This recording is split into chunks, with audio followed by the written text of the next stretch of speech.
Welcome to another episode of the Driftr podcast with your hosts, Brian Fontenot, Brandon Boone, and Kiera Sandoval. What up, y'all? Hey, what's Hey, happening? guys. Another recording day. Man, I've missed all y'all from the listeners. I've missed y'all, Brandon and Kiera. Wait, Brandon's here. Hold up. I know. Hi, Brandon. Voila. Brandon's He's back. married now, y'all. He's married. I'm a changed man. Went on a world tour, came back with a ring and wifey. Yes, it feels good to be back, though. I'm glad to be Congratulations, Brandon. back. Thank you. Man, I was shedding tears on that Cars and Points segment without you, bro. I just ain't posted on Snapchat. I was like, I miss my dog. I was shedding a little tear when Brian sent your pictures from the wedding. I was like, oh, they look so beautiful. I was trying to hold back. No thugs don't cry, so I'm trying to hold back Right, the tears. yeah, I can't wait for the other pictures to come out. It's Man. going to be dope. Thugs cry. I cried in that taxi back to the airport. That's for real. All I needed to add was like that Boyz II Men album, or just some backdrop music. And it was kind of like I was playing Jagged Hedge, Meet Me at the Altar in my head when they were walking up. I was like, yeah, like they beautiful. That's real Yes. Congratulations, Brandon. I'm Thank so you, happy thank for you you. guys. Congrats. So hey, it's time to get back into the swing of things. We're gonna start talking about all the things that matters most to you, our travelers. Start things off today. We're gonna get into our first segment for the show. The first segment always is our question of the day. It's something that you might have to ask as a traveler and want to know some feedback on how you can handle whatever the question may be. So for today, the question of the day is going to be, what is one thing you cannot go on a trip without? I know what mine is. Very good question. I jumped this one off. So, one trip, I forgot my headphones, right? Tragic. And then I was sitting next to a bunch of little kids. I was crying the whole time. I had no headphones. I couldn't go to sleep. So, from that day on, I told myself I would never forget my headphones again. Never ever. I need that, and I need my music to help me go to sleep. So, You couldn't go to sleep without your headphones? yes. Shoot, I know exactly what you mean. I almost had a trip back on Sunday where I was missing.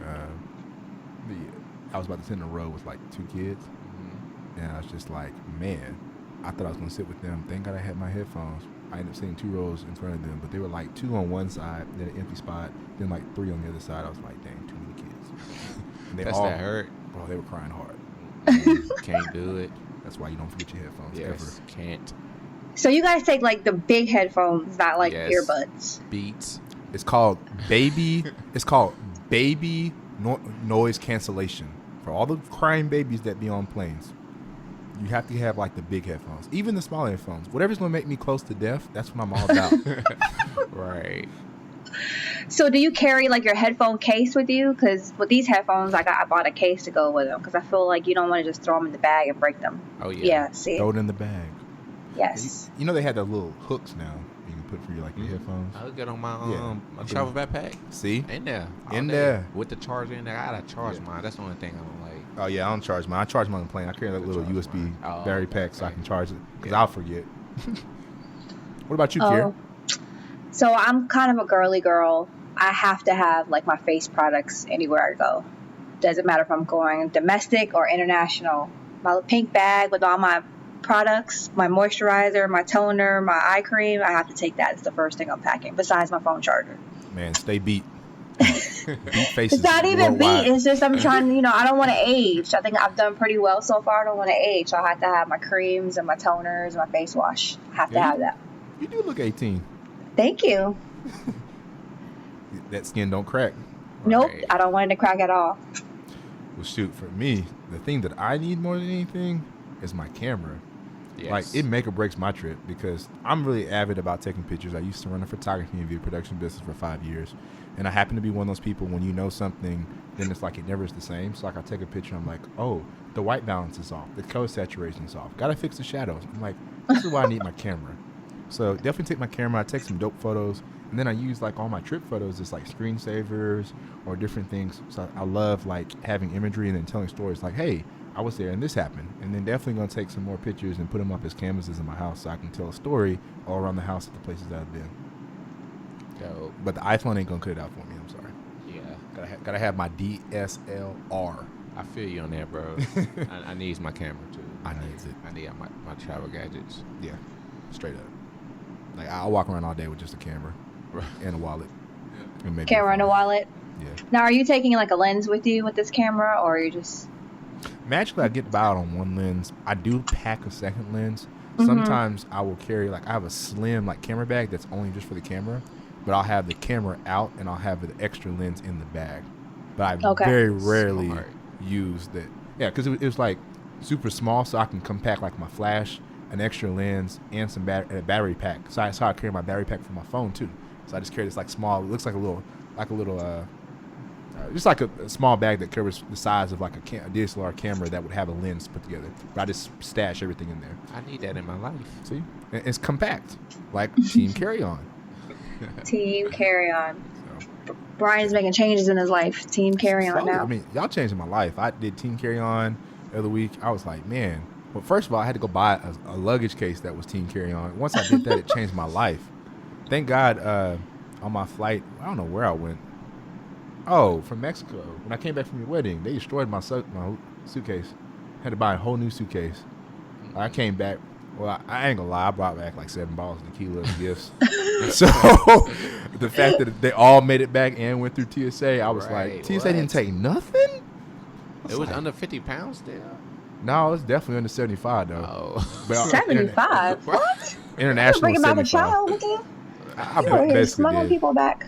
Oh my goodness. Well, you they didn't pull you to the side. Man, I hope everybody that I'm giving gifts to didn't listen to hear that. Dang, didn't think about that. Oh well. 'Tis the season to give. Bring back gifts for your family and loved ones when you go on trips. Right. Oh, the server at one of the restaurants I went to before I met with y'all, Brandon, gave me a free bottle of tequila. So I only had 6, and I had another one to go. I was like, dang, I really ain't got no luggage space.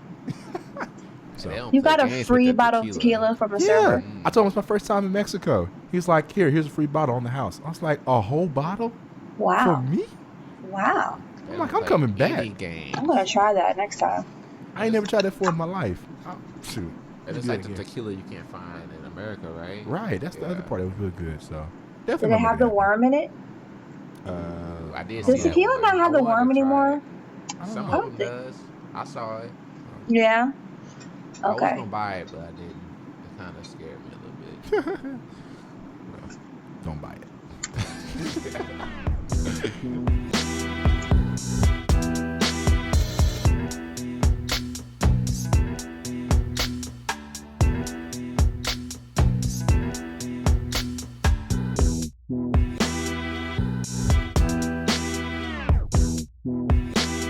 All right, guys, so we've talked about the things that you most importantly need when you travel.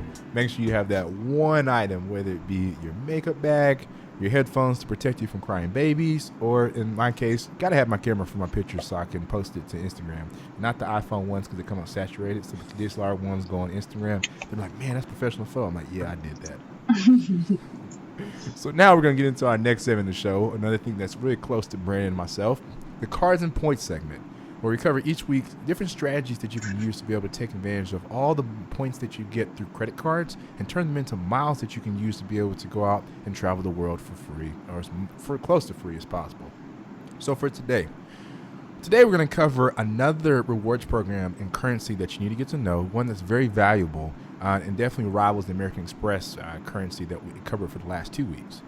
On today's part of the show, there are a lot of people in the Driftr Travel Slack who's probably going to be excited when they hear this. We're going to cover the Chase Ultimate Rewards program. So, to hit things off, I'm going to have Brandon talk a little bit more about the Chase Rewards program. So, yes, we'll be just touching bases on the Chase Ultimate Rewards program. We won't be going in grave detail today, but we're just giving you an idea how the Chase program works. And starting off, we're just going to talk about the different travel partners that Chase has that you can transfer to. So you have British Airways, you have Flying Blue, Air France, you have Korean Air SkyPass, you have Singapore Airlines, then you have Southwest Airlines, which is my favorite. Then you have United, then you have Virgin Atlantic flying, and then for hotels you have Hyatt, IHG, Marriott, and the Ritz-Carlton Rewards. So those are 12 travel partners you can use within the portal when you have a Chase credit card that offers travel rewards. And then Brian would touch bases on a little bit more on which program or travel partner is is more valued than the other one. So, Brian, Pull up to the Ritz-Carlton. hey, Plies got excited when he heard that. So when you look at transfer partners, we talked about it when we had American Express as the subject matter on the membership rewards. You're really looking at where you get the most value from when you transfer. Now, the good thing about all the ones that Brennan just mentioned is that they all have one-to-one transfers, which means 1 point from Chase equals 1 point to wherever you're transferring from. Now, when you talk about reward currencies and how they're valued, we look at what does 1 point get us as far as percent. So usually Chase Ultimate Rewards, you can get somewhere about 2.1 cents per value per every point that you have for Chase. As comparison to American Express, maybe it's 1.9 or 2.0 depending on how you redeem it. So the good thing you want to look at is when you transfer into a partner, well, what is the average point value? What gets me the most value from my points? And you'll be surprised that it's not really your domestic carriers. You're going to look at something like British Airways, maybe on a London flight, Singapore Airlines if you're going over to the western, I guess from our direction, the western half of the United States, but really the eastern half of the world. You'll look at other partners like Virgin Atlantic Flying Club. I love Virgin Atlantic, by the way. There's Virgin Airlines, period. They have really good flights. But then you're going to look at some of your domestic carriers, too. Flying Blue also has a partnership with Delta, so they do cross flights, which is going to get you some pretty good values. Then it's going to be followed up by things like Southwest Airlines and United. And then the lowest one that you're going to find from a flight side is going to be your Korean Air SkyPass. When it comes to transferring to hotels, on the other hand, you're not going to get, you may transfer 1 point to one hotel currency, but you're really not going to get the most value out of those points. You'll get less than a cent for those. So for Hyatt Gold Passport, barely maybe even a cent. When it comes to Marriott, you get maybe 0.85 cents per point. IHG Rewards 0.64 and Ritz-Carlton 0.68. Everything that I mentioned from a flight's perspective was anywhere from 1 cent per point all the way up to 1.5 cents per point.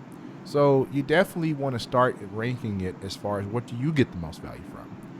But on the other hand, you also don't have to just transfer your points to partners. You can also redeem it through Chase's portal. Chase has their own portal, similar to like American Express, where you can go in to redeem all of your points for flight itineraries. And usually going to have most of your domestic carriers, American Airlines, United, Delta, and Southwest. And maybe some other ones, maybe like JetBlue or Frontiers, occasionally sometimes. But if you can find an itinerary maybe through Google Flights, you probably can find it through the Chase portal.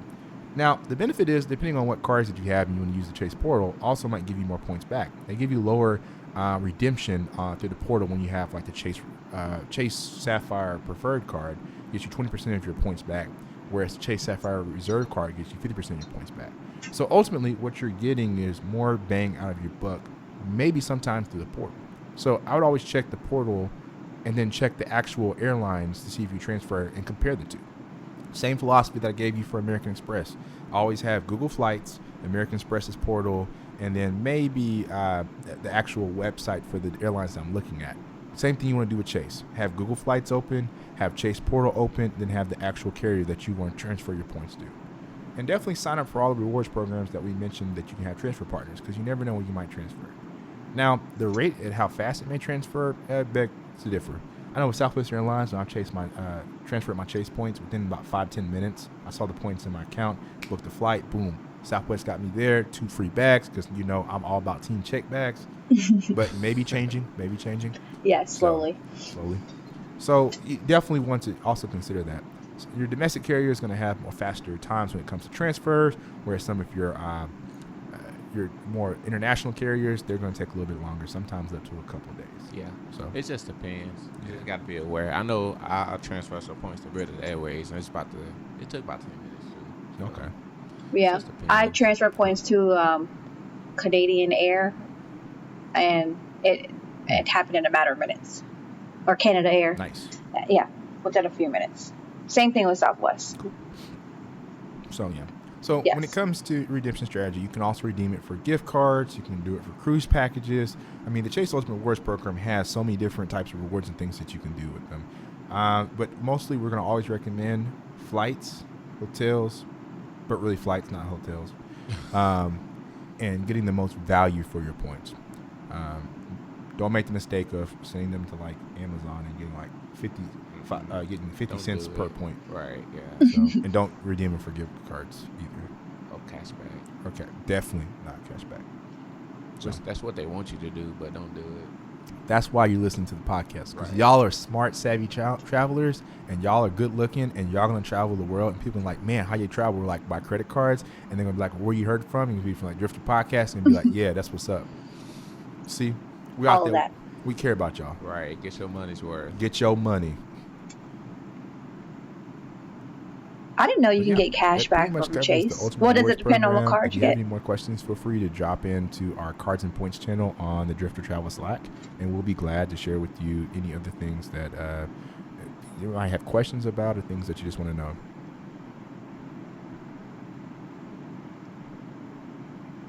Yeah, you can get cash back from Chase. The card specifically that, well, yeah, even if you have like the Chase Sapphire Reserve or Preferred, you can redeem it for like transactions, and that's basically like your cash back.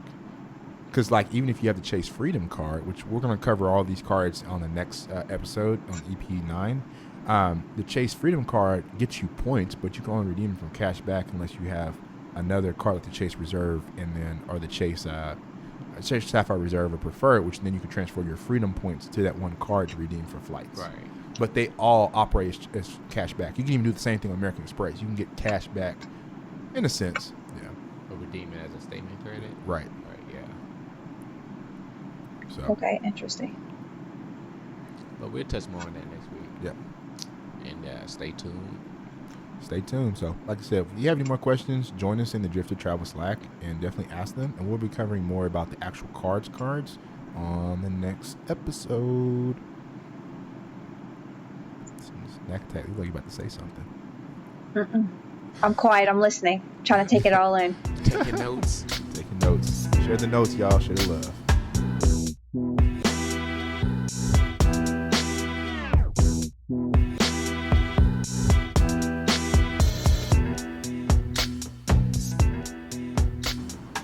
All right. Now that we've given you an overview of the Chase Ultimate Rewards program, helping that you can utilize all of the Chase cards you have, the portal, and the transfer partners to be able to fly as cheap as possible, we're now going to get into the next segment of the show. One of my favorite segments, too, because Kiera is taking us on a trip. Tell us where we're going, Snack Attack. Guys, this week we're going to a very, very famous place. A lot of famous people, a lot of fun things to do here. We're going to London in the UK. I visited there a few years ago. I know, Brian, you've been there, and Brandon, you have to go visit, don't you? Yes, it's in the works. Look, Brandon, I'll go back, and if I go back, I might not come back. Coming soon. So I love London. Couple things about London really quickly. So there are direct flights to London for United States. Anyone with a U.S. passport does not need a visa to enter London. Like I was saying earlier, most major carriers go to London on the direct flights, but there are a couple different airlines that you can use, besides the main U.S. airlines. You can take Virgin Air, which is a really, really nice airline. I know most people that visit from the UK usually use Virgin. You can also use British Air. I know back in the day, a lot of people that used to work at the World Bank, they would take British Airways, but I think they're taking Virgin more so now. But you can also take two budget airlines, Norwegian and WOW Airlines. They also service the UK as well. So if you check their website frequently, I know WOW, I think I got an email from them today. You could probably get an airline ticket from them for a couple $100. So you want to check out Norwegian and WOW. Just know that when you're using Norwegian and WOW, you have to check their guidelines regarding carry-on baggage and check baggage. They have some guidelines that you need to follow, and they probably won't feed you so many meals like the other airlines, so you probably have to bring some snacks and a meal with you for that flight. But once you get into London, you can either fly into Heathrow or Gatwick Airport. Most people fly into Heathrow, and just know that if you are flying into Heathrow, it's outside of the city, so you will have to make arrangements to either take the Heathrow Express into the city center, or you can just take the Tube, which is their public transportation system. If you take the Heathrow Express, you can get a ticket for about £25. If you need like an anytime ticket, or if you plan like 90 days in advance, you can actually get a ticket for about £5, which is not a bad deal. If you fly into Gatwick, it's going to be about £17 each way. So you just have to, look and see what airport you're flying into and prepare that way. But just to go back to Heathrow Airport really quickly, if you fly into Heathrow and you want to take the tube, it's about £6 to get into the city center. When I went into London, I took the tube from Heathrow into the city, and it was about a couple pounds then, but it's £6 now. So just so you know, unfortunately, our dollar is not so strong in the UK. Right now, one US dollar equals 0.77 of a pound, or 77 pence. So we won't be getting our money's worth per se if you're going to, let's say, like a Accra, if you're going to like Cuba or something like that. So just prepare, budget properly, and just know that you'll be spending a little bit more when you go there. But London is a great city to go to. A couple things that you should know about London. It's a good place for first-time solo travel. I think that if you have been pondering traveling, on a solo trip, this is a good place to start. When you go there, of course, they speak English, so there's no language barrier. It's pretty safe for women. You don't have to worry about your safety or being out late at night. It's a very, very big city. It's basically like New York City, but it's just a European version. It's also a gateway for the rest of Europe. When you fly into London, you can hit the mainland of Europe. You can either take the Eurostar, which is a 3-hour train ride into Paris, or you can take another budget airline like Ryanair over to the mainland of Europe, and you can get, around the rest of the countries that way. Another reason why I like London so much is it gives you a big exposure to different cultures. When I went to London, I had never seen so many different cultures in one city besides New York City. So I thought it was a good way to see different cultures in a big melting pot come together in just a different country. So it gives you a different perspective. Couple things to do while you're in London. My top thing to do in London here is visit Brixton. It's an area in London. Brixton has a lot of Caribbean culture or West Indian culture. So if you go to Brixton, you can get a lot of West Indian food or Caribbean food. There's a lot of art, graffiti art all over the place. There's a live music scene there. Besides the West Indian culture music or the reggae or the Afro beats, you can also hear rock or anything else that you may be into, instrumental music. And then also, I'm not sure if you guys knew this, but the only African American History Museum in UK is actually in Brixton. So if you want to check that out, that's there. The second thing you can do when you go to London, and this is for all my sports fans, you can check out a football game or soccer game. If you're really into the Premier League, they have the big teams there. They have Arsenal, they have Chelsea, they have Crystal Palace, they have Tottenham Hotspur, and the West Ham United. They all play in London. So when you plan your trip, you can look and see who's playing while you're there, and you could probably get a ticket to one of the games there. And in Europe, they're really, really serious about their football. So those games are serious. So, it's kind of like going to, the Eagles game on the East Coast. The Eagles fans are crazy out there. So I definitely want to check that out. I've never been to a football game. Have you guys been to one? No, I missed soccer game. So definitely want to do that. So you can put that on your list. Another thing for you to do would be to hang out at a local pub in London. The pubs are just kind of, there are pubs on every single corner, and the locals hang out in the pubs. But when you go into the pub, you just talk to the locals and you meet with people that hang out there on a regular basis, and you just drink whatever beer they have on tap. But some of the conversations those people have in those pubs is like the craziest things I ever heard in my life, and they just like to go in there and have a good time. It's not like a production. It's not like, oh, we're going to the pub on Friday. It's just kind of like a daily thing, like, oh, let me go take the trash out, hit the pub, be right back, or oh, I'm going to go to the store, I'm going to hit the pub, I'll be right back. So hanging out at a pub, you can definitely get a feel for how the locals live in London. The next thing you can do in London, which is one of my favorite things to do, is go shopping. So there are a lot of different shopping districts in London. The first place on the list I have is Oxford Street. I remember the first time I went to Oxford Street, it was like this big street with every single store you can imagine on there. There are about 300 stores on Oxford Street area, and there's actually a very large Topshop and H&M store there. I actually went to Oxford Street before H&M and Topshop were even in the U.S., so that kind of stuck out to me. The next area is Kings Road. Over there in Kings Road, there are a lot of boutiques. So if you want to find something custom, or you want to meet artists or fashion designers, that's where you want to go. The largest Zara store ever is actually on Kings Road. So if you're a fan of Zara, definitely want to check that out. Another area is Notting Hill.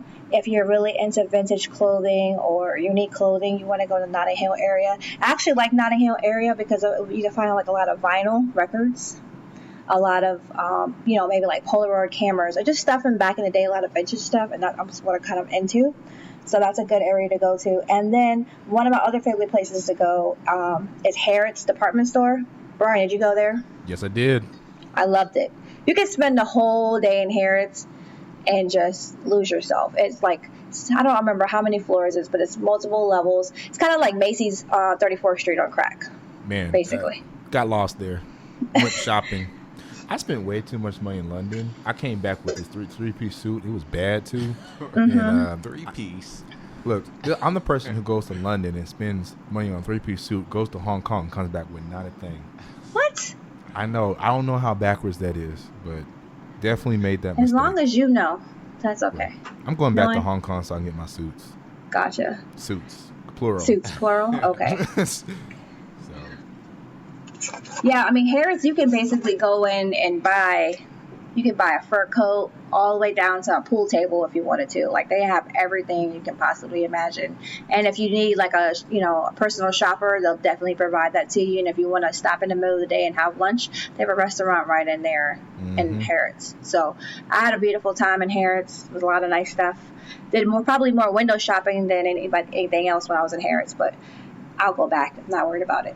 But yeah, that's what I have for London. London is a great city if you want to hang out late at night and, party with the locals, or if you want to watch some soccer or football, as they say out there, then have a good time. That's a good place to go. Like I said, if you want to start your solo trip, that's a good place to start because, like I said, they speak English.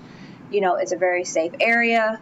And once you get to London, you're basically in Europe. All you have to do is just hop a quick flight over to the mainland or take the Eurostar train, which is actually my favorite way of travel. Yes. You can take the train right into Paris, and you can move around from there. Definitely take the train when you go over there. Get the experience. I mean, it's beautiful seeing the countryside when you're traveling through it. I definitely want to live in London, have a flat. Yes. Oh, one other thing to mention, most people get around in London via their public transportation, which is the tube. The tube is basically just their train system or their metro system. So you can get the card. They have cards there that you can buy, and you can basically just put, you can buy like a 7-day card or a 1-day card, and you just put money on your tube card, and then you can just ride around the city that way.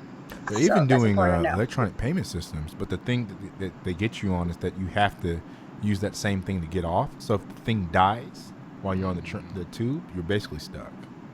So, FYI. Like I used Apple Pay. I used Apple Pay going out there. You use Apple Pay on your phone? Yeah, with the tube system. It's interesting.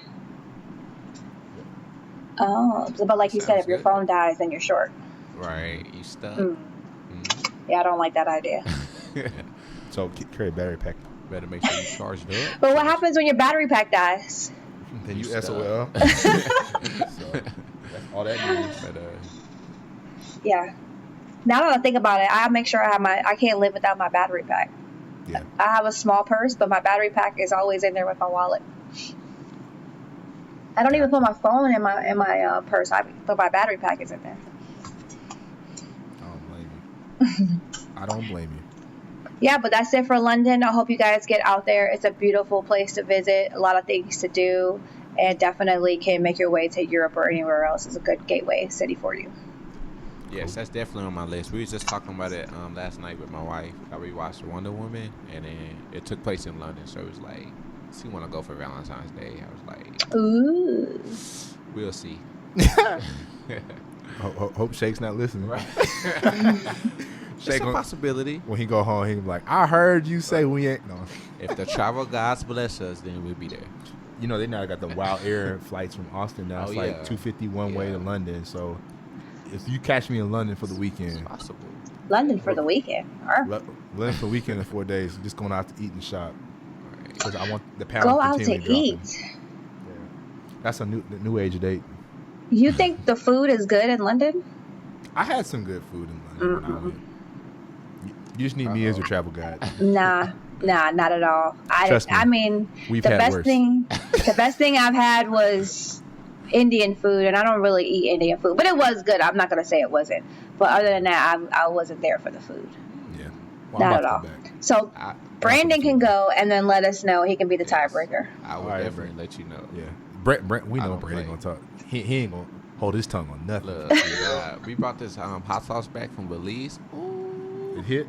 Yes. Hold up. Yes. Let me go make some fried chicken real quick. We'll put this to the It's test. everything. We put it on everything. You need to out save some there. of that hot sauce for when I come to visit. I want to test we it out. got you. Say that hot sauce Okay. for Beyonce. She gonna need to borrow that. So I'll let you know how the food is in London. Bet. Gotcha. Deal.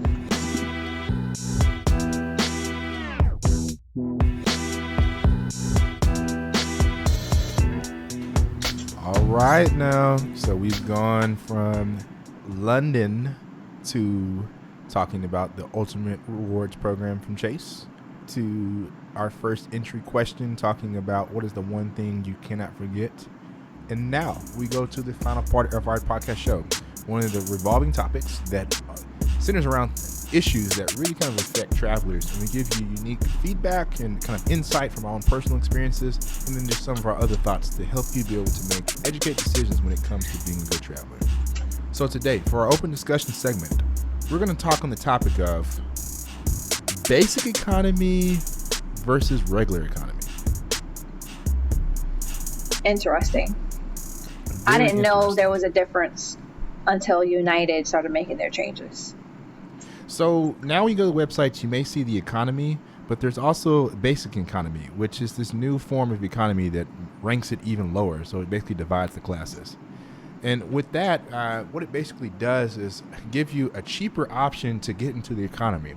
So when you think about a regular airplane, you have business first class, which is usually always the front of the plane. Sometimes you may enter, depending on certain airplane models, you'll enter in first class and business class to the left, economy is to the right, or you'll go into more traditional planes where you walk in, you could go through first and business class, and you go to economy. And economy is just this big, large section. So now what they've done is not really make a different section per se, but make a different class within the economy that sometimes will limit you from doing certain things. So what are these things that it may encounter? Not being able to have a carry-on bag. Team carry-on, don't shoot nobody. Right. That's so petty. Like, no carry-on space. Luckily, it's only on a 2 out of the 3 carriers. My fave, Delta, definitely doesn't participate in that, whereas United and American Airlines do. The other thing, you're not be able to choose your seat. So you might end up to 5 sleeping babies. Yeah, that's not going to work for me. That sounds like being crucified right there. Mm-hmm. You will get a cheaper fare, maybe about $15 to $30. But at the same time, you're one of the last people to board. Yeah. For I don't know. $15, $30, I will have to pay Right. more or fly another airline. I don't know about that. Yeah. Like I need my carry-on. Like, Definitely need my carry-on. and they make you check it, right? Like if you show up and you don't know that you have basic economy, they make you check your carry-on bag. Yeah. So here's the thing that it kind of is a got you sometimes. Some people feel like it's a got you. It's the fact that when you go to the website for, like, say for instance, you go to Delta or American Airlines, or you go to United, they usually do a good job when it comes to posting, hey, you're about to check into a flight that in your air class is going to be basic economy. And then so you're like, okay, I know what I'm up against, supposedly. Whereas comparison to maybe if you do a third party booking, you might look up and next thing you know, you get to the airport and wondering why you can't get your seat and all that. Right. And you had no idea. You can't even check in online. Yeah, you can't check in online. That would be a problem for me. Yeah. Because that's how they get you with the overhead bin space with your carry-on bag, because they make you check in at the desk. Right. So they're trying to see what kind of bag you have and make you pay to check your carry-on bag. Right. Pay that $25, $50. Ooh, that's that hurt. So I would rather just fly like a Southwest or a JetBlue and pay the extra few dollars and be able to check 2 bags and bring carry-on, and I can check in online and I can check in when I want. So I'm pretty sure I'll get A or early B seat. So Right. Well, I did it before. I did the what's it called, the basic economy. And it wasn't too bad. I think I was on a flight to LA, I think last year or something, and I didn't really care. I only had one bag. Look, I was even being good. Had one bag, but they do have carry-ons, so I had my carry-on with me, and it didn't matter where I sat, and it was cheaper fare, and I got there pretty cheaply. I think I paid like $200 round trip from Austin, which is pretty cheap to go to LA, even considering they had direct flights. And I thought it wasn't too bad. I was knocked out the entire flight though, so if I was not knocked out, maybe my experience would have been different.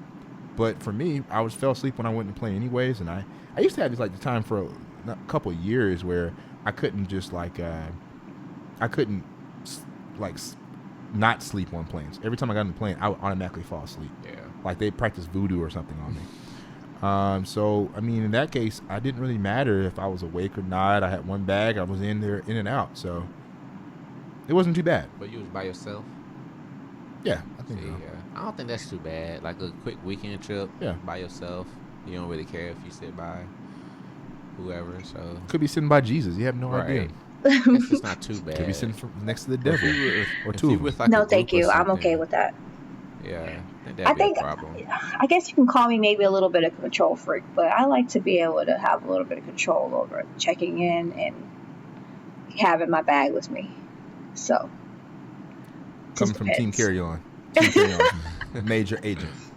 Yeah, I mean, and the other thing is, I might get to the airport a little bit late, and I don't want to have to go to the desk and wait and check in. So, Oh, yeah. I mean, yes, I do have pre-check, but still, I mean, I might need those extra 15, 20 minutes to get to the gate. You never know. You never know. But for somebody that works, you never know, right? You never know. So, but just beware, everyone, when you're booking your tickets. I know United gives you the pop-ups that says you are buying a basic economy ticket. Please make sure this is what you want to do. So just beware of what you're buying when you're purchasing the ticket. Don't be in a rush.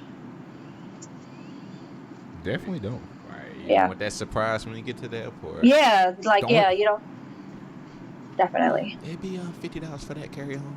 Like, what? The only surprise I want is, sir, you've been upgraded to first class. Right. That was my Cuba experience. I got upgraded to first class, coming back all the way from Cuba. That's the surprises I want in my life. Or Hopefully. hey, you've won $1 million and the government's not going to tax it. What? Whoa. That one hasn't come true yet, but I'm still Okay. wishing upon a star. Oh, okay. when that 11 hit, you know what I'm saying? Wishing upon a star. But yeah, the surprise of having to, I don't know, the surprise of being in your seat and you find out you're next to 2 crying babies. That's the only thing I wouldn't like with basic economy. I mean, for $15 more, it might be advantageous for you just to stay with regular economy, honestly. Exactly. Especially team carry-on. For $15, I can handle that. Yeah. $15, we balling off of that, according to Snack Attack. No. We balling. No, because Brian's going to take care of my $15, so I'll be okay. Throw on that Amex. Yeah. Exactly. I'm gonna throw it on the Amex and give me the reimbursement back. I realized I had reimbursement the other day. I've been using all the wrong Amex cards because I only have like 4 cards that all get the airline fee and reimbursement. I totally went through the other 3 thinking I went through this certain 3 and it's the one that I leaved out. All right. So good lord, mistakes on top of mistakes. But yeah, verdict is you definitely probably want to stay away from basic economy if you're going on group trips. It doesn't guarantee that 2 people will be sitting next to each other. You don't want to have to beg people, say, hey, I'm trying to sit with my wife, girlfriend, side babe, or whoever you might next be next to.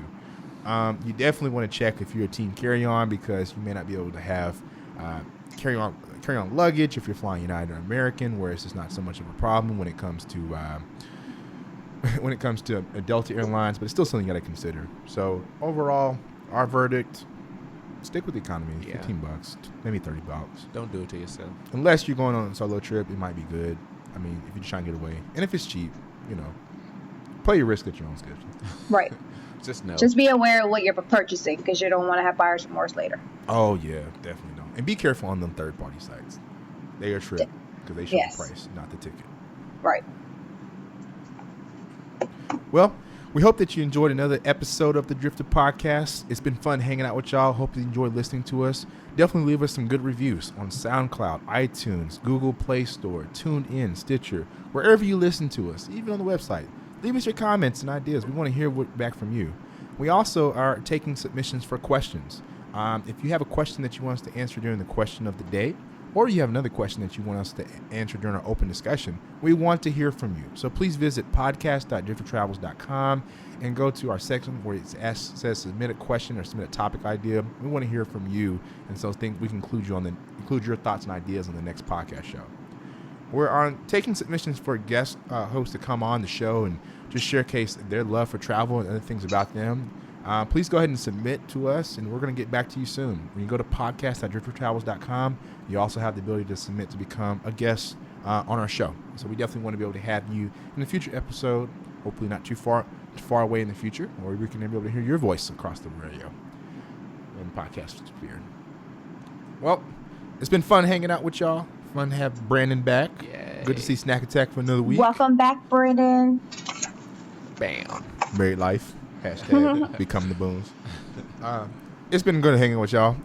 Thank you for tuning in. Make sure to share the podcast with others. Join our Slack channel at driftertravels.com/Slack. We want to hear from y'all, chat with you, and all those other things.